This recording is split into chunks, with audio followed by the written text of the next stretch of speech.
आइए सुनिए, देखिए, समझिए सनातन सत्य। जैसी दृष्टि वैसी सृष्टि, दृष्टि विज्ञान। कुदरत, कुदरती रचना एवं कुदरत के कानून से शाश्वत सुख की प्राप्ति। जोधपुर के परम पूज्य महात्मा उपासक प्रोफेसर डॉक्टर सोहन राज तातेड़ के निर्देशन में सनातन सत्य। जैसी दृष्टि वैसी सृष्टि, दृष्टि विज्ञान।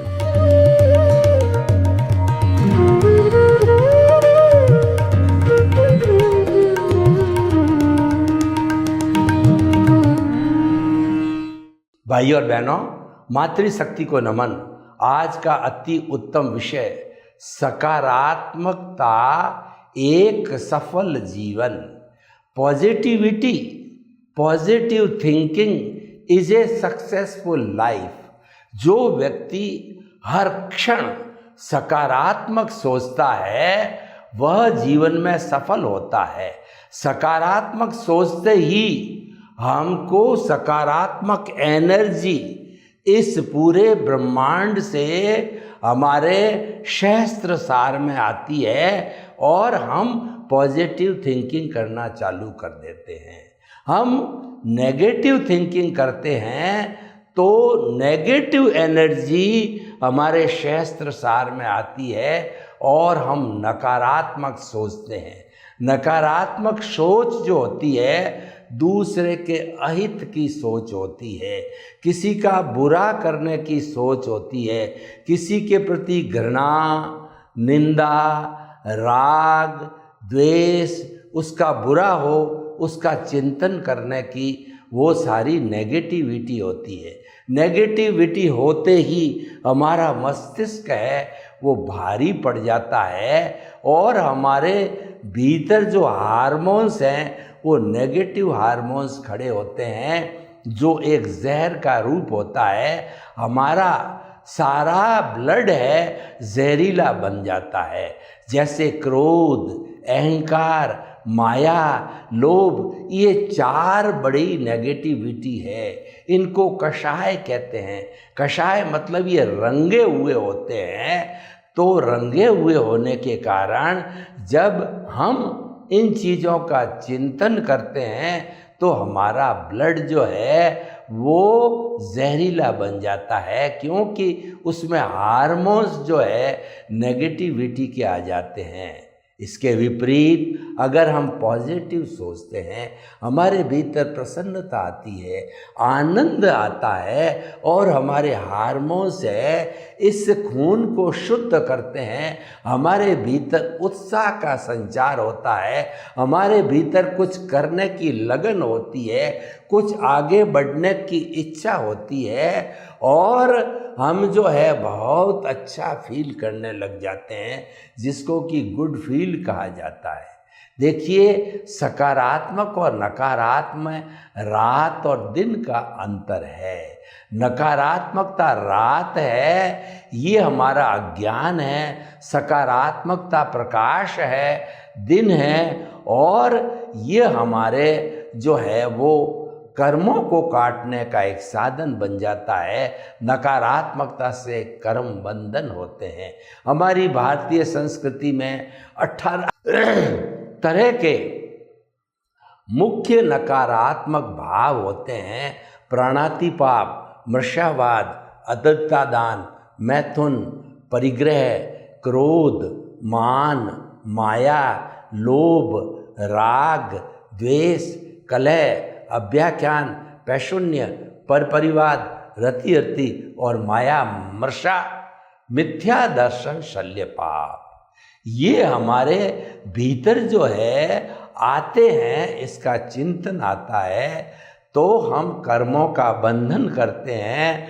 हमारे भीतर दुख की अनुभूति होती है, अप्रसन्नता आती है और हम चिड़चिड़े बन जाते हैं और व्यक्ति जो है डिप्रेशन में चला जाता है। और अगर उसको सही मार्गदर्शक नहीं मिले जिसके सामने वो अपना दुख व्यक्त करके समाधान प्राप्त करने की स्थिति न हो तो ऐसी स्थिति में वह सुसाइड भी कर लेता है। तो भाई और बहनों, एक हमारे जीवन के उत्थान का क्रम है और एक हमारे जीवन के ह्रास का कर्म है। तो आप बताइए, क्योंकि जो प्राणी जन्म लेता है वह जीना चाहता है और हर प्राणी सुख चाहता है, दुख कोई चाहता नहीं है। दुख तो आ जाता है, पूर्व जन्म का कर्म फल के रूप में दुख प्राप्त आ जाता है, लेकिन उस दुख में भी सुख निकालने की कला है, एक पॉजिटिविटी है। यह व्यक्ति का अपना पुरुषार्थ है, ऐसा पुरुषार्थ करना चाहिए। देखिए, जो हमारा व्यवहार जगत का जो है वो उदय और प्रारब्ध चल रहा है, वह कुदरत के अधीन है, उसके अंदर हमारी पंचायती, हमारा कंट्रोल नहीं है, एक सांस लेने की भी स्वतंत्रता नहीं है। तो वो अपना काम करे, वो करेगा ही। आप चाहोगे तो भी होगा, न चाहोगे तो भी सुख दुख आते रहेंगे और वो हमारे नियंत्रण के बाहर है। तो हम उस तरफ क्यों देखें? हमारे नियंत्रण में हमारे भीतर विराजमान प्रभु है। प्रभु भाव जगत से जुड़ा हुआ है और भाव श्रेणी पर इस दुनिया की, इस ब्रह्मांड की किसी शक्ति का कोई नियंत्रण नहीं है। वो स्वयं जो है शहंशाह है। उसके लिए कहा गया कि चाह मिटी चिंता गई, मनुआ बेपरका, जिनको कुछ नहीं चाहिए सो ही शहंशाह। हमारे भीतर विराजमान प्रभु शुद्ध आत्मा भगवान, अभी हम शुद्ध बने नहीं हैं। शुद्ध बनने का हमारा लक्ष्य है, जिसको कि हमने केंद्र में स्थापित किया है। और हमारा जो ललाट का मध्य भाग है, वहाँ पर हमने हमारे शुद्ध आत्मा प्रभु को शुद्ध भावों के साथ के अंदर उनको स्थापित कर दिया, उनकी प्राण प्रतिष्ठा कर ली। वह हमारे लिए एक लक्ष्य है, हमारे लिए एक दिशा निर्देशक है, हमारे लिए वो गाइड है, हमारे लिए वो पथ दर्शक है। हालांकि शुद्ध आत्मा है, अक्रिया करती कुछ नहीं है, लेकिन उसकी हाजिरी, उसकी प्रेजेंस है, वह अपना काम करती है। वो नहीं हो तो ये शरीर जो है मुर्दा हो जाता है। देखिए, किसी परिवार के अंदर अगर 100 साल के भी माता पिता बैठे होते हैं तो सारे बच्चे समझते हैं कि हम सनात हैं, हमारे ऊपर अम्ब्रेला है, हमारे ऊपर छत्र छाया है और हमारे मालिक विराजमान हैं, हमारे पथ दर्शक जिन्होंने कि हमारे को पैरों पर खड़ा किया वो विराजमान है। चाहे वह कुछ काम करने के लायक हो या नहीं, उनकी प्रेजेंस जो है हमें शक्ति देती है, हमें सुख देती है और उत्साह देती है। और जब वो माता पिता मर जाते हैं, हर बालक सूना सूना महसूस करता है, अनाथ महसूस करता है, क्योंकि एक अम्ब्रेला उठ गया, जिसकी गोद में बैठ करके हम सुकून और शांति महसूस करते थे, वह गोद चली गई, वो हमारे संरक्षक चले गए। अब किसके सामने हम अपना दुखड़ा रोएं? पहले तो उनकी गोद में बैठ करके दुखड़ा रोते थे, वो हमको सलाहते थे, चिंता मत कर, मैं बैठा हूँ, सब कुछ ठीक होगा, सब कुछ शुद्ध आत्मा भगवान पे जो तेरा ईश्वर है उस पर छोड़ दे, तेरा भला हो जाएगा। इतनी शक्ति देने वाले वो विराजमान थे। ये क्या है? ये सकारात्मकता है। और जब हम अकेले हो जाते हैं तब हम नेगेटिव फीलिंग करते हैं कि अब क्या होगा, हम किससे गाइडेंस लेंगे, और हमारे को इस काम का अनुभव ही नहीं है। माता पिता तो अपने आप करते थे और हमने उनसे अनुभव लिया नहीं है, तो अब हम बच्चों की शादियां कैसे करेंगे, हम सोशल रिलेशंस कैसे मेंटेन करेंगे, कई तरह के प्रश्न मस्तिष्क में खड़े होते हैं। ठीक उसी तरह से भाई और बहनों, ये हमारा शुद्ध आत्मा परम पिता परमेश्वर विराजमान है। और अगर आप उसकी सनिधि में रहते हो, आप उसकी प्रीतिथि करते हो। प्रीतिथि का अर्थ यह है कि किसी व्यक्ति को जब ज्ञान मिल जाता है उसके पुण्योदय से, और ज्ञानी पुरुष या सद्गुरु के जो है वो कृपा से मिलता है, तो वह जो है वो एक पॉजिटिव थिंकिंग वाला व्यक्ति बन जाता है। फिर नेगेटिव कभी नहीं होता है, क्योंकि नेगेटिविटी देने वाला जो मैल जहर की थैली थी, दर्शन मोहनीय कर्म का जो अनंतानुबंधी कषाय है, वह एक जहर की थैली है। वह एक 100% नकारात्मकता का जो है कहना चाहिए प्रोफाइल है। उसको जो है ज्ञानी पुरुष और सद्गुरु उस पर चोट करते हैं और उसको भस्मीभूत कर देते हैं। उसके भस्मीभूत करते ही हमारा स्थान परिवर्तन हो जाता है। हम बहिर आत्मा से अंतर आत्मा बन जाते हैं। वो हमको no ownership, no doership, no blame, no claim, no भीख, नो भय से बाहर निकाल करके और हमको निमित्त बना देता है। निमित्त रूप का मतलब एक नौकर रूप में रहना, एक दास रूप में रहना, एक शिष्य बनकर रहना, एक बेटा बनकर रहना, एक बहू बनकर रहना, एक भगवान का भक्त बनकर रहना, एक अधीनस्थ रूप में रहना। देखिए, किसी सेठ का मुनीम होता है तो मुनीम तो सेठ जैसा निर्देश देता है वैसा मुनीम जो है करता है, क्योंकि उसको तो मंथली सैलरी मिलती, उसको मुनाफा नहीं मिलता है, तो उसकी कोई रिस्क नहीं है। अगर कंपनी में दुकान में घाटा जाए या नफ़ा हो, लेकिन उसकी वफादारी, उसकी ईमानदारी, उसकी कर्तव्य प्राणता होनी चाहिए और रख रहा है। रखते हुए भी अगर सेठ जी का पापोदय होता है, नुकसान होता है, पुण्योदय होता है, तो उनको फायदा होता है। लेकिन जो मुनीम होता है वह सब टेंशन से दूर होता है, क्योंकि वह निमित्त है। सकारात्मकता हमको सिखाती है कि तुम तो मात्र निमित्त हो, और करता है वो व्यवस्थित शक्ति है, करता है वह कुदरत है। और हम उस निमित्त भाव के साथ साथ के अंदर इसके जो मित्र है वो मित्र भी इसके साथ में आ जाते हैं। अच्छे के साथ अच्छे आते हैं, बुरे के साथ बुरा आता है। अगर आप कषाय के अंदर एक को एंट्री दे दो क्रोध को, तो मान माया लोभ बैक डोर से उसके साथ आ जाते हैं। और अच्छी चीज़ों को एंट्री दो, आपने निमित्त भाव रखा तो निर्दोष कर्ता और शुद्ध आत्मा उसके साथ में, क्योंकि उनकी पूरी टीम है, वो टीम आ जाती है तो निमित्त बन गए। हर कार्य के अंदर हमारी कोई रिस्पॉन्सिबिलिटी नहीं है, हमारा कोई भाव नहीं गिरता है, हमारा कोई नुकसान नहीं होता है, हमारा कोई कर्म बंद नहीं होता है। इसको कहते हैं संवर पूर्वक निर्जरा। ऐसी निर्जरा, ऐसा कर्मों का झरण कि फिर नया कर्म नहीं बंधे। और हम कर्ता भाव से अगर शुभ प्रवृत्ति करते हैं, मन वचन काया की शुभ प्रवृत्ति धार्मिक क्रिया कहलाती है।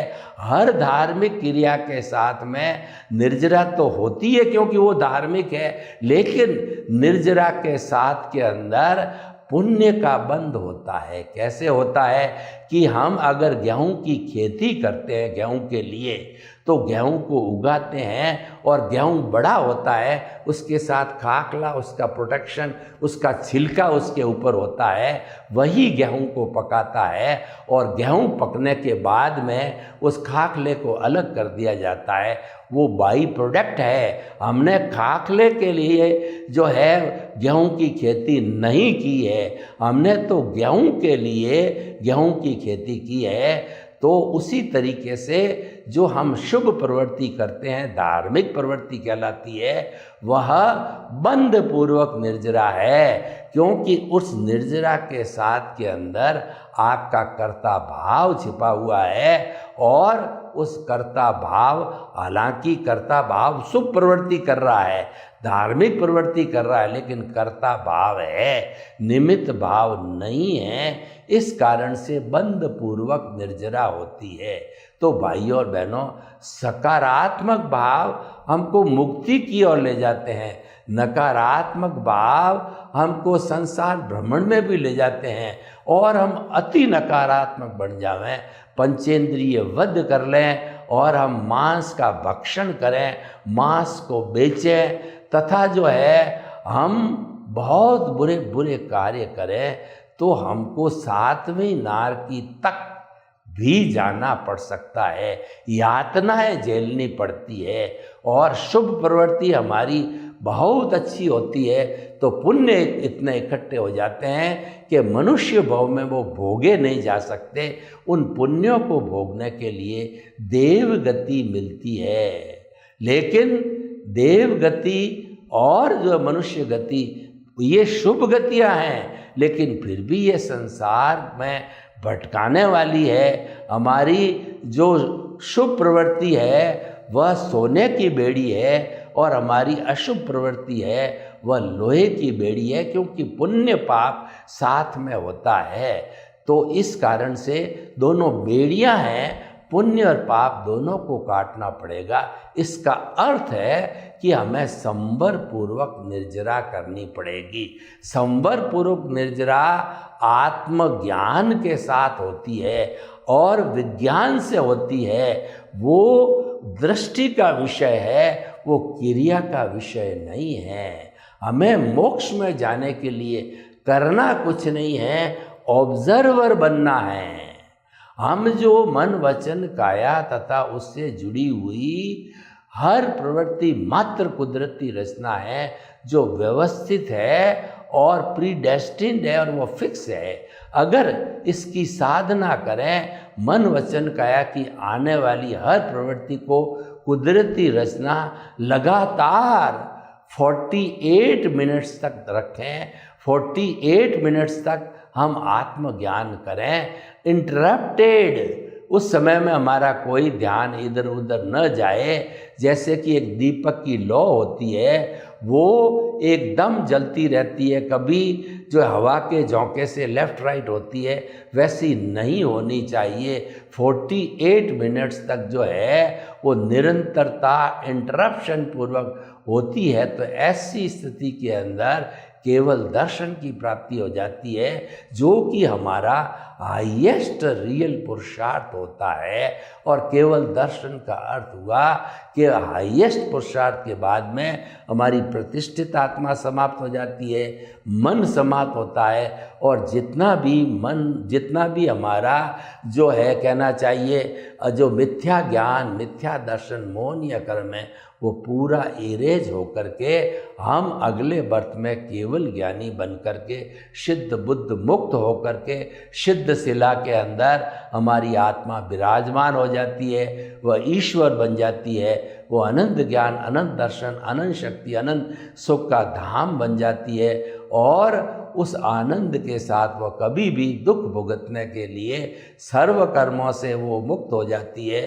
फिर इस 84 लाख जीवा योनि में दुख प्राप्ति के लिए कभी नहीं आती है, क्योंकि उसने शाश्वत सुख को प्राप्त किया, उसने परमानेंट सुख को प्राप्त किया है। अब उसको क्षणिक सुख, जिसको कि सुखाभास कहते हैं संसार का जगत, उसमें आने की आवश्यकता नहीं होती है। तो भाइयों और बहनों, जो हमारे सकारात्मक भाव है या सकारात्मक सोच है, यह जीने से हमारा वर्तमान का भौतिक जीवन अच्छा रहता है, और हमारा जो अगला जो जीवन है, जो मुक्ति का जीवन है या सर्व कर्म को भस्म करने का जीवन है, यानी हमने आत्मा को केंद्र में बिठाया, तो इसके जो लक्षण हैं वो है सम्यक ज्ञान, सम्यक दर्शन।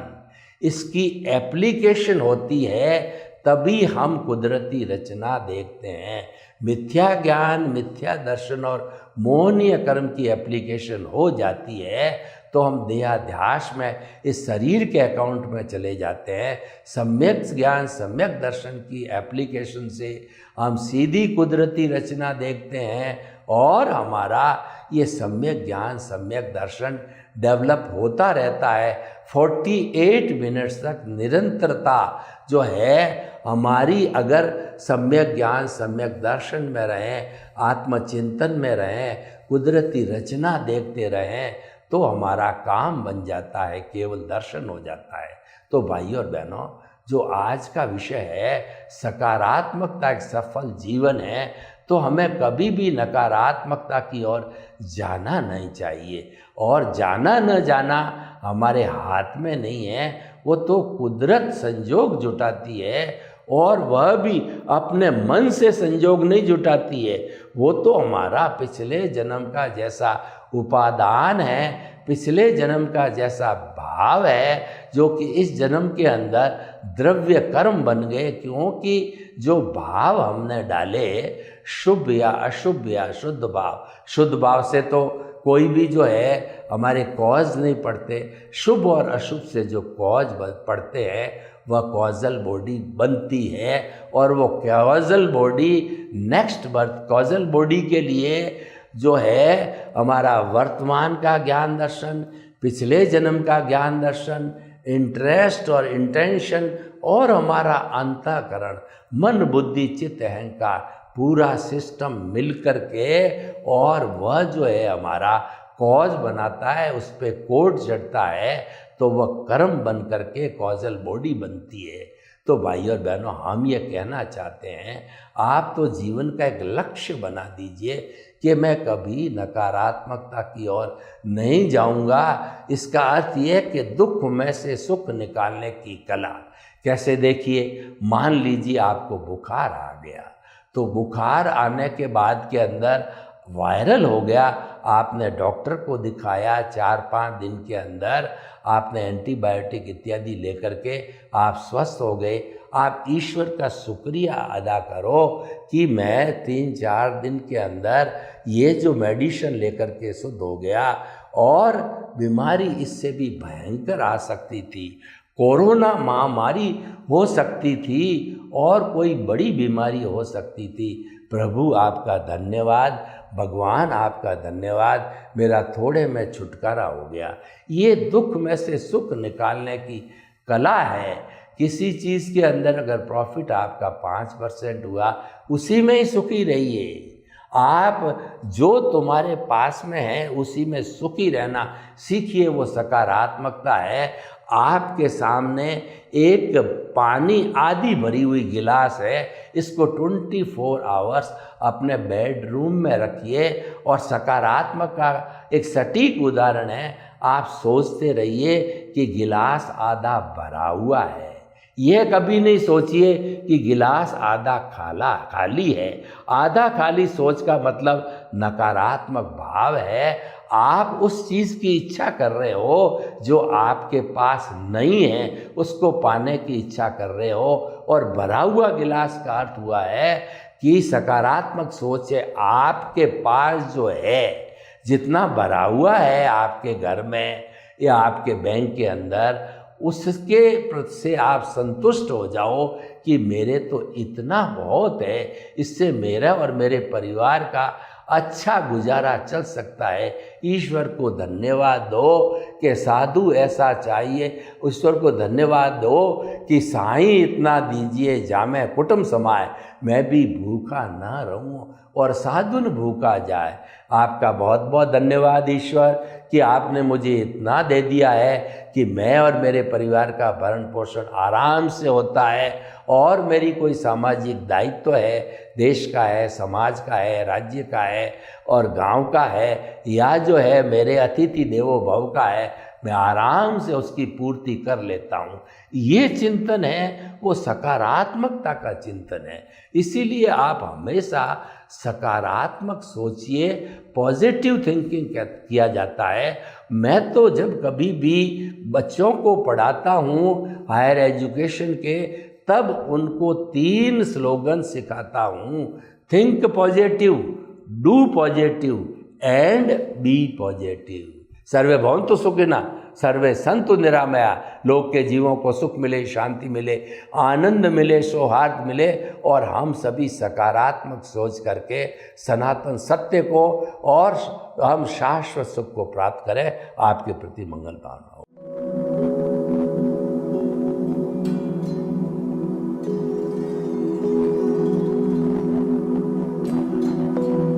एक ऐसा अंतर्राष्ट्रीय ख्याति प्राप्त मानव जो गुरु प्रेरणा से पिछले 20 वर्षों से वानप्रस्थ जीवन जीते हुए 24 घंटे मानवता की सेवा में संलग्न है।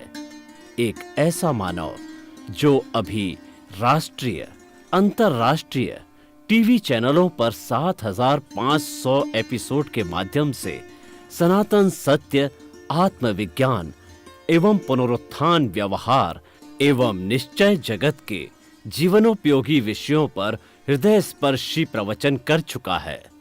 उस मानव का नाम है महात्मा उपासक प्रोफेसर डॉक्टर सोहन राज तातेड़।